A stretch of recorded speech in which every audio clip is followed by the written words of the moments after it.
یہ ہے قطر، دنیا کا امیر ترین ملک، جس کی پر کیپٹا انکم $1,28,000 ہے، جو کہ امریکہ، سنگاپور بلکہ اس کے پڑوسی ملک UAE سے کہیں زیادہ ہے۔ بڑی بڑی بلڈنگ، شاپنگ مالز، مہنگی گاڑیاں اس ملک کی زینت ہیں۔ اس لیے قطر کو مڈل ایسٹ کا ویگس بھی کہا جاتا ہے۔ لیکن دوستو، اگر چند سال پیچھے چلے جائیں تو قطر صرف ایک تپتا ہوا صحرا تھا، جس میں غربت اور بھوک کے علاوہ کچھ نہیں تھا۔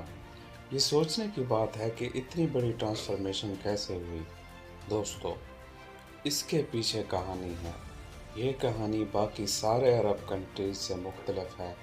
یہ کہانی شروع ہوتی ہے 1916 میں، جب قطر کے امیر عبداللہ الثانی نے برٹش کے ساتھ ایک ٹریٹی سائن کی، جس کے مطابق برٹن نے کسی بھی زمینی یا سمندری حملے کی صورت میں قطر کو ڈیفینڈ کرنا ہوگا۔ قطر بدلے میں اگلے 55 سال برٹن کالونی کا حصہ رہے گا، اور یہاں سے نکلنے والے ہر نیچرل ریسورسز میں برٹن کا حصہ ہوگا۔ 1940 میں سب سے پہلے قطر میں ایک آئل فیلڈ ڈسکور ہوئی۔ 1960 تک قطر میں تیل کی کھوج اور زمین سے نکالنے کا کام عروج پر تھا، اور قطر کے حالات آہستہ آہستہ بدلنا شروع ہو گئے، مگر ابھی بھی کوئی بہت زیادہ تبدیلی نہیں آئی تھی۔ لیکن پھر 1970 میں ایک شیل آئل کمپنی نے اس ملک کا سب سے بڑا خزانہ دریافت کیا، اور وہ تھا نارتھ فیلڈ، دنیا کی سب سے بڑی نیچرل گیس فیلڈ۔ لیکن دوستو، اس زمانے میں گیس زیادہ پروفیٹیبل نہیں تھی۔ اس کی ایک وجہ یہ تھی کہ گیس کو صرف پائپ لائن ہی کے ذریعے دوسری جگہ پہنچایا جا سکتا تھا، جو کہ قطر کی لوکیشن کے لحاظ سے قطر کے لیے بہت زیادہ مشکل تھا۔ اس لیے شیل کمپنی کی یہ ڈسکوری فائلز تک ہی محدود رہی۔ لیکن پھر 1971 میں قطر کو برٹن سے آزادی مل گئی، اور یہ آزاد ملک بن گیا۔ آزادی ملنے کے باوجود اگلے 25 سال میں بھی قطر کے حالات کوئی زیادہ نہیں بدلے۔ دوستو، پھر آیا 1995، جب کرون پرنس حماد بن خلیفہ الثانی نے اپنے والد کے خلاف بغاوت کر کے اس کی حکومت کا تختہ الٹ دیا اور قطر کا امیر بن گیا۔ نئے امیر کا ایک ہی مقصد تھا، اور وہ تھا گیس۔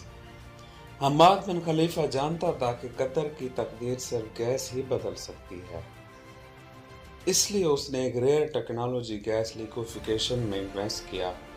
لیکوفیکیشن ایک ایسی ٹیکنالوجی ہے جس میں گیس کو ایک لیکوڈ فارم میں کنورٹ کیا جاتا ہے تاکہ اسے آئل کی طرح شپ میں دوسرے کنٹریز تک پہنچایا جا سکے۔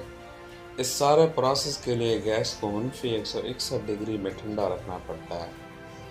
اسی پروسیس پر قطر نے ساری انویسٹمنٹ کر دی، اور آج LNG کا دنیا میں سب سے بڑا ایکسپورٹر قطر ہے۔ قطر سے گیس ایکسپورٹ کرنے والے کنٹریز میں Japan, India, China, south Korea اور اسپین شامل ہیں۔ اس طرح بلین آف ڈالر قطر میں آنا شروع ہو گئے۔ لیکن قطر کی تقدیر بدلنے میں یہ چھوٹا سا حصہ تھا۔ دوستو، اصل ریزن جس کی وجہ سے قطر باقی تمام کنٹریز سے بازی لے گیا، وہ یہ تھی۔ قطر نے 2005 میں قطر انویسٹمنٹ اتھارٹی کے نام سے ایک کمپنی کھولی، جس کا مقصد تھا تیل اور گیس سے آنے والے پیسے کو پوری دنیا میں انویسٹ کرنا۔ اس لیے آپ کو دنیا کے ہر بڑے ملک، ہر بڑی کمپنی میں قطر انویسٹمنٹ نظر آئے گی، چاہے وہ لندن کے بڑے ہوٹلز ہوں، آفیسز ہوں یا اپارٹمنٹ بلڈنگ ہوں، امریکہ کے بڑے بڑے آفیسز یا ملٹی نیشنل جیسا کہ بارکلیز بینک، ٹفنی اینڈ کو، شیل یا پھر روز نیفٹ، رشیا کی سب سے بڑی آئل کمپنی، ان تمام کمپنیز میں قطر کی ہیوی انویسٹمنٹ ہے۔ لیکن یہ بھی قطر کی انویسٹمنٹ کا ایک چھوٹا سا حصہ ہے۔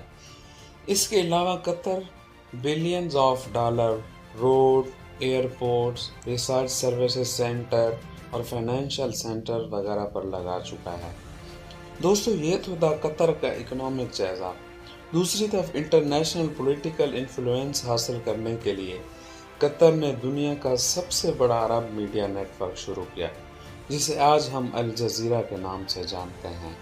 اصل میں بہت سالوں تک قطر سعودی عرب کے کنٹرول میں تھا اور نیا امیر خلیفہ بن حماد اچھی طرح یہ جانتا تھا کہ اگر قطر نے دنیا میں ایک اچھا مقام بنانا ہے تو اس کے لیے اس کی ایک الگ سے پہچان ضروری ہے۔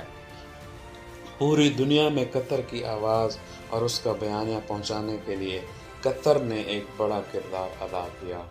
2010 کی عرب سپرنگ میں الجزیرہ وہ واحد چینل تھا جس نے پروٹیسٹ کو آن ایئر کیا تھا اور اس کی وجہ سے سعودی عرب اور دوسرے کنٹریز سے اسے کرٹیسزم کا سامنا بھی کرنا پڑا تھا۔ لیکن الجزیرہ کا انفلوئنس اتنا زیادہ ہے کہ 2017 میں جب سب عرب کنٹریز نے قطر کا بائیکاٹ کیا تھا تو اس کو ختم کرنے کے لیے سب سے پہلے ڈیمانڈ رکھی گئی تھی اور وہ تھی الجزیرہ کو بین کرنا۔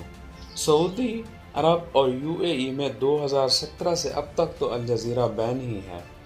قطر کا بائیکاٹ سعودی عرب کے لیے ایک مکمل فیلئر تھا اور اس کی ایک وجہ یہ تھی کہ سعودی عرب کو قطر کے بائیکاٹ میں تمام عرب کنٹریز کی سپورٹ حاصل نہیں تھی، یہاں تک کہ کویت اور عمان بھی اس بائیکاٹ کا حصہ نہیں بنے۔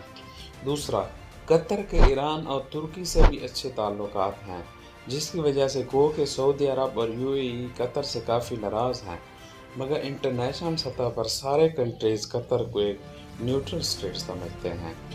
اس لیے پوری دنیا میں 6 کنٹریز کے علاوہ باقی کسی نے بھی اس بائیکاٹ کو سپورٹ نہیں کیا۔ قطر کو گیس کی وجہ سے مستقبل میں ایک فائدہ بھی ملا ہے۔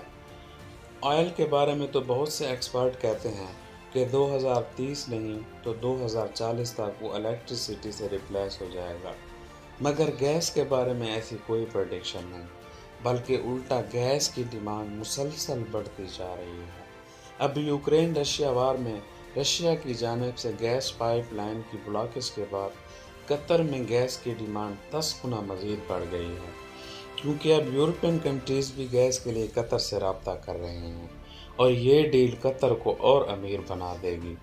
2022 میں پہلے ہی قطر کو انرجی ایکسپورٹس پہلے ہی $100 بلین کراس کر چکی ہے، تو کل کو جب باقی آئل کمپنیز ریپلیس کے لیے پریشان ہوں گی، وہیں قطر کو اس چین سے کوئی خاص فرق نہیں۔